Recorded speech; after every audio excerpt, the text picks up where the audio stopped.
చాలామంది క్రియలు లేని క్రైస్తవ జీవితాన్ని జీవిస్తూ ఉన్నారు. నేను చాలా విషయాలు వింటూ ఉన్నాను.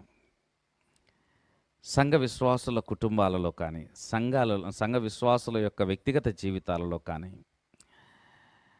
వారి యొక్క ప్రవర్తనలో కానీ, మన సంఘమనే కాదు, ఎన్నో సంఘాలలో చూస్తూ ఉన్నప్పుడు కొందరు డబ్బుకు బానిసలైపోతున్నారు, కొందరు చెడ్డ అలవాట్లకు బానిసలు, కొందరు కోపాన్ని కంట్రోల్ చేసుకోలేనటువంటి బానిసలైపోతున్నారు, కొంతమంది ఏమనాలి దాన్ని, భక్తి జీవితాన్ని గురించి ఆలోచనే లేనటువంటి వారు కనబడుతున్నారు. క్రియలు లేకుండా ప్రభు దగ్గరికి రావటం అనేది చేస్తూ ఉన్నారు. క్రియలు లేకుండా ప్రభు దగ్గరికి రావటం, విశ్వాస జీవితం లేకుండా ప్రభు దగ్గరికి రావటం, క్రియలు లేని క్రైస్తవ్యం కనబడుతూ ఉంది. బైబిల్ ఏం చెప్తుందో తెలుసా? బైబిల్ ఏం చెప్తుంది అనంటే, ప్రభువు క్రియలను వెతుకుతున్నాడు సంఘం